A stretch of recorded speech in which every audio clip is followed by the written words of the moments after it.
To my case informative channel. ಯಾರಾದರೂ ನನ್ನ ಚಾನಲ್ನ ಸಬ್ಸ್ಕ್ರೈಬ್ ಮಾಡ್ದೆ ನೋಡ್ತಾ ಇದ್ದರೆ ಪ್ಲೀಸ್ ಒಂದು ಸಬ್ಸ್ಕ್ರೈಬ್ ಮಾಡ್ಕೊಳ್ಳಿ. ಬೇಳೆ ಸಾರು ಅನ್ನೋ ಕಾಂಬಿನೇಷನ್ ತುಂಬಾ ಚೆನ್ನಾಗಿರುತ್ತೆ, ನಿಮಗೆ ಗೊತ್ತೇ ಇದೆ. ಆದರೆ ಬೇಳೆ ಸಾರು ಅಥವಾ ಡಾಲ್ ಏನಂತೀವಿ, ಈ ರೆಸಿಪಿ ಮಾಡುವಾಗ ಈ ಸೊಪ್ಪನ್ನ ಆ್ಯಡ್ ಮಾಡ್ಕೊಳ್ಳಿ, ಇನ್ನೂ ಚೆನ್ನಾಗಿರುತ್ತೆ. ಯಾವ ರೀತಿ ಮಾಡೋದು ಅಂತ ಹೇಳ್ಕೊಡ್ತೀನಿ.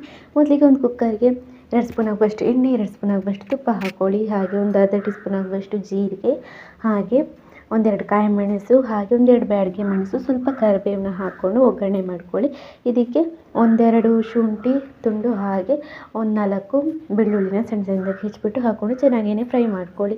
ಚೆನ್ನಾಗಿ ಫ್ರೈ ಮಾಡಿದ ಮೇಲೆ ಇದಕ್ಕೆ 1 ಕಪ್ ಆಗುವಷ್ಟು ಈರುಳ್ಳಿನ ಸಣ್ಣದಾಗಿ ಹೆಚ್ಚಿಬಿಟ್ಟು ಹಾಕ್ಕೊಳ್ಳಿ. ಅದನ್ನು ಚೆನ್ನಾಗೇ ಫ್ರೈ ಮಾಡ್ಕೊಳ್ಳಿ.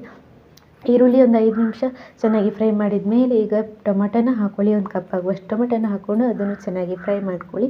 ಸ್ವಲ್ಪ ಇಂಗು ಹಾಕ್ಕೊಳ್ಳಿ. ಇಂಗು ಹಾಕಿದರೆ ಹೊಟ್ಟೆ ಉಬ್ಬೋದು, ಇವೆಲ್ಲ ಏನೂ ಆಗೋದಿಲ್ಲ. ಅದಾದಮೇಲೆ ಅರ್ಧ ಟೀ ಸ್ಪೂನ್ ಆಗುವಷ್ಟು ಅರಿಶಿನ, ಹಾಗೆ ಒಂದು ಅರ್ಧ ಟೀ ಸ್ಪೂನ್ ಆಗುವಷ್ಟು ಅಚ್ಕಾರದ ಹುಡಿ, ಹಾಗೆ ರುಚಿಗೆ ಎಷ್ಟು ಬೇಕಾಗುತ್ತೆ ನೋಡಿ ಅಷ್ಟು ಉಪ್ಪನ್ನ ಹಾಕ್ಕೊಳ್ಳಿ. ಇವಾಗಲೇ ಇದಕ್ಕೆ ಸ್ಪೆಷಲ್ ಟಿಪ್ ಅಂದರೆ 1-2 ಹಿಡಿ ಆಗುವಷ್ಟು ಮೆಂತ್ಯ ಸೊಪ್ಪನ್ನ ಕಟ್ ಮಾಡಿಬಿಟ್ಟು ಹಾಕ್ಕೊಳ್ಳಿ. ನೀವು ದಾಲ್ ಮಾಡಬೇಕಾದ್ರೆ ಈ ಮೆಂತ್ಯ ಸೊಪ್ಪನ್ನ ಹಾಕ್ಕೊಂಡ್ರೆ ಅಂದರೆ ಟೇಸ್ಟ್ ಇನ್ನೂ ಚೆನ್ನಾಗಾಗುತ್ತೆ. ಅನ್ನಕ್ಕೆ ತುಂಬ ಚೆನ್ನಾಗಿರುತ್ತೆ, ಇಡ್ಲಿಗಾಗಲಿ ಯಾವುದಕ್ಕಾಗಲಿ ಎಲ್ಲದಕ್ಕೂ ಸಾಂಬಾರು ಚೆನ್ನಾಗಿರುತ್ತೆ. ಇದಕ್ಕೊಂದು 2 ಸ್ಪೂನ್ ಆಗುವಷ್ಟು ಗರಂ ಮಸಾಲ ಹುಡಿನ ಆ್ಯಡ್ ಮಾಡಿಕೊಂಡು ಚೆನ್ನಾಗಿ ಫ್ರೈ ಮಾಡ್ಕೊಳ್ಳಿ. ಚೆನ್ನಾಗಿ ಒಂದು 10 ನಿಮಿಷ ಫ್ರೈ ಮಾಡ್ಕೊಂಡ್ಮೇಲೆ ಇವಾಗ ಇದಕ್ಕೊಂದೆರಡು ಲೋಟ ನೀರನ್ನ ಆ್ಯಡ್ ಮಾಡಿಕೊಂಡು ಇವಾಗ ನಾವು ಈ ತೊಗರಿಬೇಳೆನ ಬೇಯಿಸ್ಕೊಂಡು ಸ್ಮ್ಯಾಶ್ ಮಾಡಿ ಇಟ್ಕೊಂಡಿರ್ತೀವಿ ನೋಡಿ, ಅದನ್ನು ಇದಕ್ಕೆ ಆ್ಯಡ್ ಮಾಡಿಕೊಂಡು ನೀರಿನ ಬೇಕು ಅನಿಸಿದ್ರೆ, ದಪ್ಪ ಆಯಿತು ತುಂಬ ಅಂದರೆ ನೀರು ಸ್ವಲ್ಪ ಆ್ಯಡ್ ಮಾಡ್ಕೊಳ್ಳಿ, ಇಲ್ಲಾಂದರೆ ಹಾಗೆ ಆಗುತ್ತೆ. ಚೆನ್ನಾಗಿ ಕುದಿ ಬರುವಾಗ ಉಪ್ಪು ಸರಿಯಾಗಿದೆಯಾ ಅಂತ ಚೆಕ್ ಮಾಡ್ಕೊಳ್ಳಿ.